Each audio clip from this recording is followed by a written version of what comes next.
Your kids don't need to come to Christmas, it's adults only, my mom said.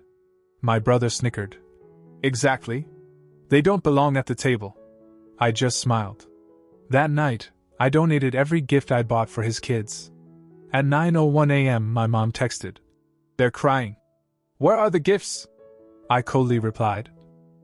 I always knew my family wasn't perfect, but nothing prepared me for what happened last Christmas. My mom called me in early December. She always called around that time of year, acting like she was running some elaborate charity gala and not just a family Christmas. Her voice was sharper than usual. She got right to the point.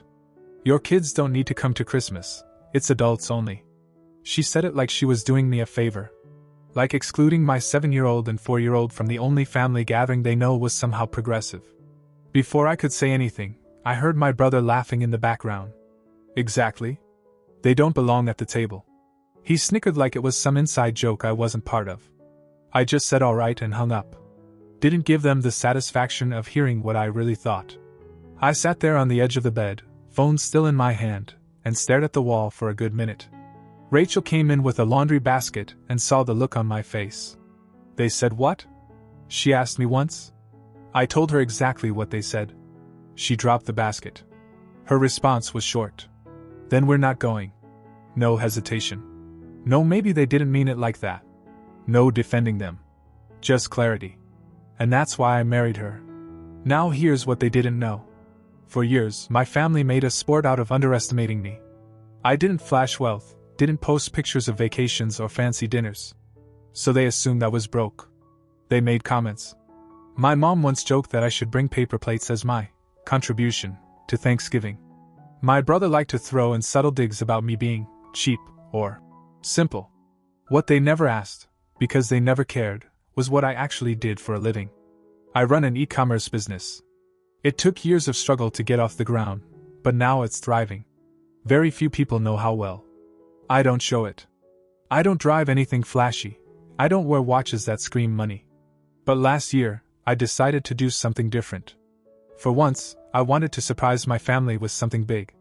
Something they wouldn't expect. I had gifts picked out months in advance. My brother's twins were getting limited edition Lego sets that were already sold out in most places. My mom was getting that silk scarf she once drooled over in a boutique window in Nashville. She'd walked away saying it was too expensive and out of her league. I had gone back the next day and bought it. My dad, who pretended he didn't care about sports anymore, was getting a signed baseball from his childhood hero. And my brother, who kept whining about not being able to afford a decent smartwatch, was getting one that I knew he couldn't afford even on sale. The real deal. And then they banned my kids. That night, Rachel came with me to the garage. I pulled all the wrapped gifts from the trunk. She didn't even have to ask. We drove across town and donated everything to a local shelter that pairs with families in need. The woman at the front desk almost cried when she saw what we brought. Said there was a single mom with 2 boys who'd been hit hard that year and wouldn't be getting anything. I told her the Lego sets would go to them. It felt good. Not the self-righteous kind of good. Not revenge. Just right. Christmas morning at home was calm, cozy, simple. Our kids didn't know they'd been excluded. They had pancakes shaped like snowmen, warm cocoa, and gifts from us that they loved. No drama. No tension. Just laughter and toys scattered across the living room. Then at exactly 9:01 a.m., my phone buzzed. A text from my mom. They're crying. Where are the gifts? No hello. No Merry Christmas. Just entitlement and confusion. I replied without hesitation. You said it was adults only? No response. For the first time in my life, I think I left her speechless. What she didn't know, not yet, was that things weren't going back to how they used to be. Not this time. Not after this. And definitely not after what happened next.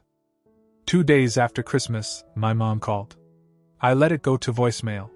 Then she called again. Then my brother texted me something so perfectly him, I had to show Rachel. Real mature move, Glenn. Hope your kids enjoyed those Lego sets meant for mine. I didn't reply. I wasn't in the mood to argue with a man who once threw a tantrum because I forgot to bring mustard to a cookout. Rachel just shook her head. You know what he's really mad about? He just realized this year you actually brought the good stuff. That's the thing. They never expected much from me. So when the gifts stopped showing up, it wasn't the absence that hurt them, it was what it revealed. That maybe, just maybe, I'd been holding back all along. And I had. I'm not proud of it, but for years I sent money quietly. Covered part of my parents' rent every month. $600 like clockwork. They never asked, not directly.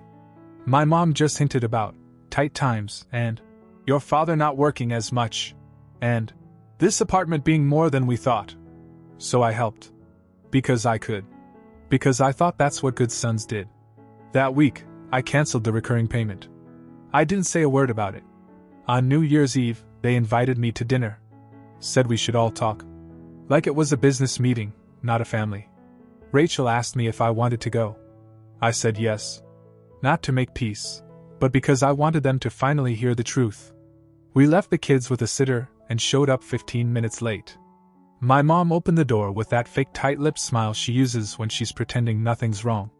My brother was already sitting at the table, arms crossed, staring at the TV like he couldn't be bothered. We sat. Small talk started. I let them get through the charade. Then my mom asked, "So, what happened this Christmas?" I looked at her. "You banned my kids from a family holiday. What did you expect?" She opened her mouth, but I kept going. "You said it was adults only? So we stayed home. And I donated the gifts. Someone else's kids had a good Christmas this year." My brother laughed under his breath. "Of course you did." I turned to him. "You know what's funny? I was going to buy you a car. A used one, reliable, clean title. You've been whining for years about how yours keeps breaking down. I had it lined up. All you had to do was not be a jerk. But you couldn't manage that." His face went white. He tried to act like he didn't care, but I saw it. I saw the calculation happening in real time. My mom spoke again. "Glenn, we didn't mean to offend. We just thought." "No. You didn't think. You assumed. You always do. You assumed we'd show up, be polite, smile through it. You assumed I was broke. You assumed I wasn't worth respecting until I proved I had money." She looked hurt. I didn't care. Rachel reached into her bag and pulled out a small white envelope. Placed it on the table. "That's your rent statement. The one we've been paying for almost 5 years. $600 a month. Every single month." My dad, who had been silent this whole time, finally spoke. "You paid our rent?" I looked at him. "Yeah. I did." Quietly. "Because you said you were struggling?" They were quiet for a long time. My brother looked uncomfortable. My mom blinked like she was trying to reset the conversation. "You should have told us," she said finally. "Why? So you could pretend to be proud of me?" They didn't have a response to that. We stood up. Rachel grabbed her coat. "I told them we wouldn't be coming to Easter. Or Mother's Day. Or anything else." My mom called out as we left. "You're really cutting us off?" I turned back once. "You did that when you told me my kids weren't welcome." We left. Got in the car. Drove home in silence, both of us knowing something had shifted. They thought this was about Christmas. They had no idea how much deeper it went. The calls came daily for a while. First it was my mom. Then my dad. Then my brother, who alternated between pretending nothing happened and trying to guilt-trip me with vague half-apologies like, "We're still family." And, "You know how Mom is." I ignored most of it. Rachel blocked them. She said if I ever wanted to talk to them again, that was my decision, but she wasn't going to keep watching them twist me up like they always did. After a week of silence from my end, the tone changed. One afternoon, I got a long text from my mom. A full essay. She finally admitted that maybe the adults-only comment wasn't the best idea. That it had come out wrong. That she just wanted a peaceful, mature holiday and didn't think I'd take it so personally. I didn't reply. 2 hours later, another message from her. "But it's not fair to punish your father for my mistake." That was the moment I realized how deep it ran, how much they all depended on the version of me who never pushed back. Because they weren't just missing the gifts. They were missing the money. Without the $600 a month I'd been sending, they were suddenly feeling the pressure. Rachel was the one who looked into it. She called the landlord number listed on their old rent receipt and got someone on the phone who thought she was our accountant. Turns out they'd already gotten a late payment notice. You think they're more upset about not seeing the kids or about losing their safety net? she asked me later. I didn't have to answer. Meanwhile, my brother went full damage control. He texted me a picture of his car battery on the ground, along with the words, "Guess I'm walking to work now. Thanks." Then, "Hope your kids don't end up with your attitude." Then, a few hours later, "Sorry. That was out of line. Just stressed." I deleted everyone. See, my brother was the golden child. He always knew the right thing to say to our parents. He joked with them, agreed with them, gossiped with them about other relatives. He knew how to play them. And when I stepped back, he probably thought he could just move into my place in the family machine, reliable, helpful, always available. But the thing is, he couldn't afford to. He'd been relying on me for more than he liked to admit. I'd covered his part of a group gift more than once. Paid off a speeding ticket once, just to avoid the headache of him calling me every day for a week. I let it all slide. Not anymore. Mid-January, I got an email from my dad. Subject, a favor. He asked if I could temporarily help with rent until things smoothed over. That's how I knew they still didn't get it. Because this wasn't a misunderstanding. It wasn't a hiccup. It was the inevitable crash after years of quiet disrespect. They thought this was about a few toys. A Christmas dinner. It wasn't. It was about the way they looked at my family, at my wife, at my kids, like we were the side story in a narrative that only centered them. Rachel saw it years ago. I didn't. But now, it was crystal clear. I forwarded the email to her. She replied with one sentence. "Want me to draft your response?" I said no. I already had it in my head. I just hadn't written it yet. But I was about to. And this time, they were going to hear me. I didn't write back to my dad right away. I waited 3 days. Not to punish him, but because I wanted to be sure I didn't soften. I'd done that before, got mad, stood my ground, then slowly let guilt undo everything. Not this time. When I finally replied, I kept it simple. Told him I wouldn't be covering the rent anymore. Told him I needed to prioritize my own family. No bitterness. No insults. Just facts. I even said I hoped things worked out for them. He didn't respond. Instead, 2 days later, I got a call from a number I didn't recognize. It was my cousin Jen. We hadn't talked in years. She was younger than me, had moved out of state after college, and mostly stayed out of the family circus. She said she heard some things and just wanted to know if I was okay. I asked what she'd heard. Apparently, my mom had started telling people I'd cut them off completely. That I was acting like I was better than everyone. And that Rachel had poisoned me against my own family. That last part got me. Rachel, who sat through awkward dinners, who always made sure our kids brought something to share, who once loaned my mom money for a dentist appointment when I was out of town, was now the villain? I thanked Jen for the call, and right before we hung up, she said, "You know, they're probably not telling people the part where you paid their rent for 5 years. Then she added something unexpected. Also, your brother? He's been selling stuff online. Someone I know bought a watch off Facebook Marketplace last week. It had your initials engraved on the back." I almost dropped the phone. I had the smartwatch I was going to give him engraved. GH, short, subtle. I checked the receipt. It was the one. He had broken into the trunk of my car a few days before Christmas. I'd left it unlocked in their driveway when I stopped by for 5 minutes to drop off something I forgot. I never thought to check after that. I drove straight to the shelter where I donated everything. Spoke to the same woman. She told me they had everything cataloged. Both Lego sets. The scarf. The baseball. But the watch? It never made it there. Rachel was fuming. I was quiet. Angry quiet. So I called him. He answered like he'd been expecting it.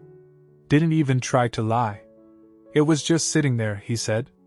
"I figured you weren't going to give it to me anyway. You stole from me. You weren't going to use it. What's the difference?" "The difference," I said, "is that now I know exactly who you are." I hung up. Blocked his number. That night, I did something else I never thought I'd do.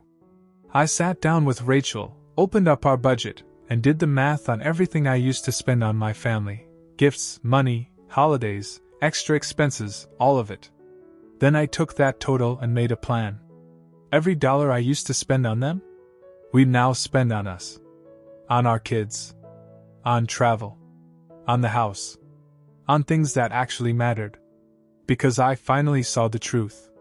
They never hated me for not giving enough. They hated me for what I could give, and the fact that I kept it to myself.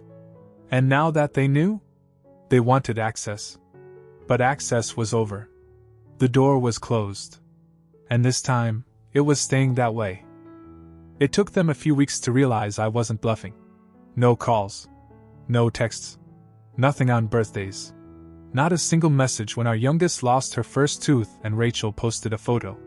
That used to be the kind of thing my mom would comment on with 1,000 emojis. This time, silence. But then something shifted. In early March, a letter showed up. Not a card, not a note. A full letter, handwritten, in my mother's cursive. The envelope was thick, cream-colored, the kind she saved for special occasions. I almost didn't open it. Rachel said to burn it. I waited a day. Then curiosity won. It was 5 pages long. She opened with a memory. Me at age 9, getting lost at a museum. How she cried when she couldn't find me. How she prayed out loud in the middle of the building. How she swore she'd never take her eyes off me again. Then it turned. She said I was cruel. That I'd embarrassed the family. That I'd let money make me arrogant. That Rachel had turned me into someone cold. That I'd taken joy away from the only people who ever loved me unconditionally. I read it once. Then again.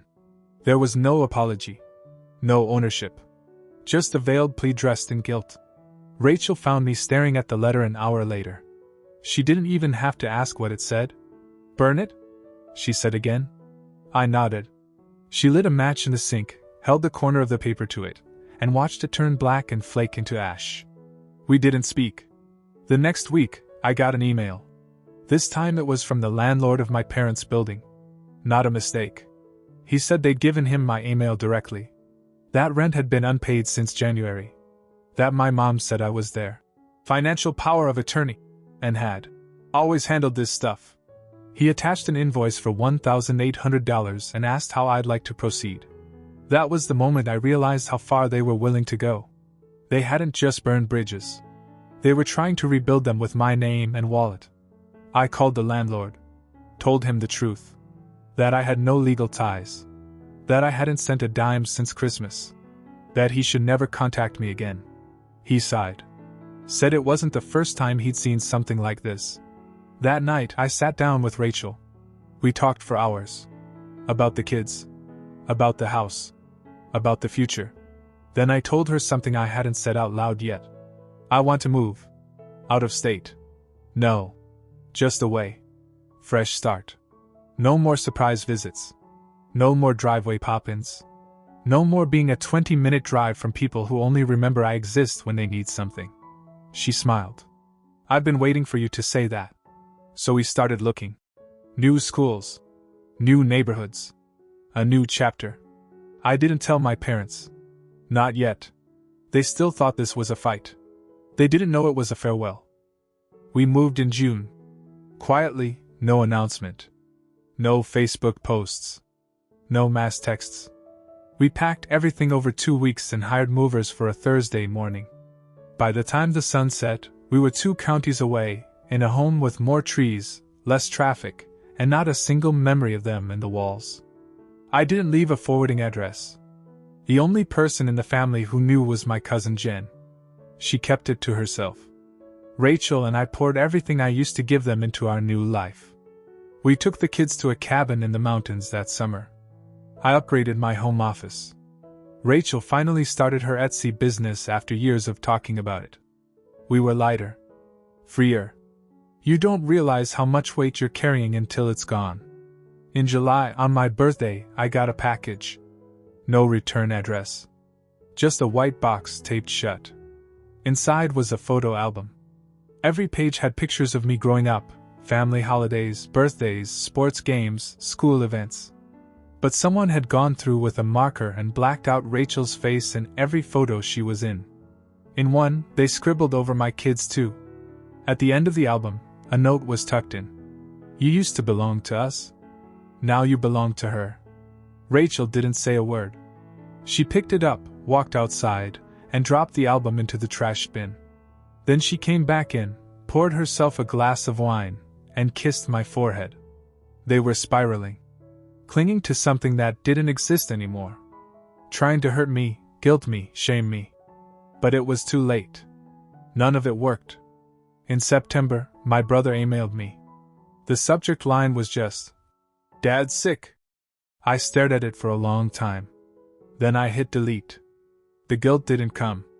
The hesitation didn't come. I thought about all the moments they could have chosen kindness, respect, decency, and didn't.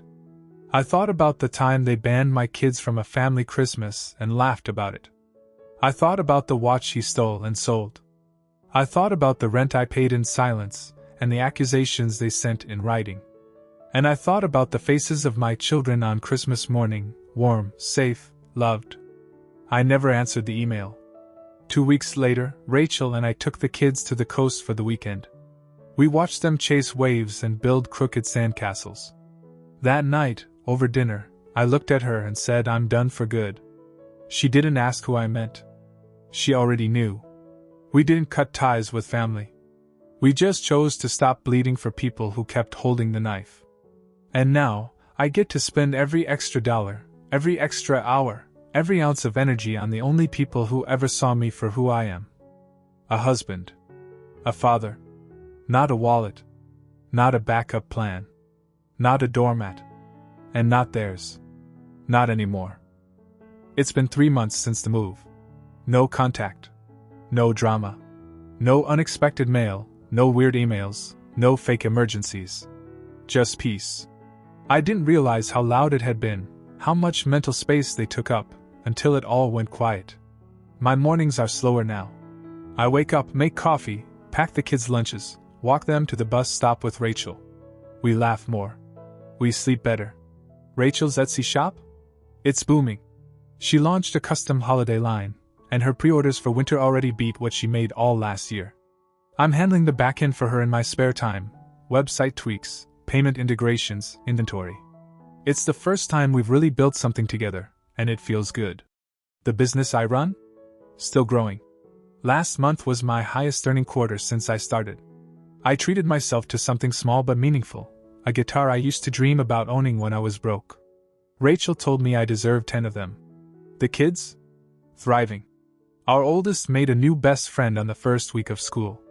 Our youngest finally started sleeping through the night again, something she stopped doing months ago during all the family tension. She seems lighter too, like even she can feel the shift. We carved pumpkins last night. Just us four. Music playing in the background, Rachel burning her weird cinnamon candles that somehow smell like actual pie. No rushing to someone else's house. No wondering if this year I'd be ignored or insulted.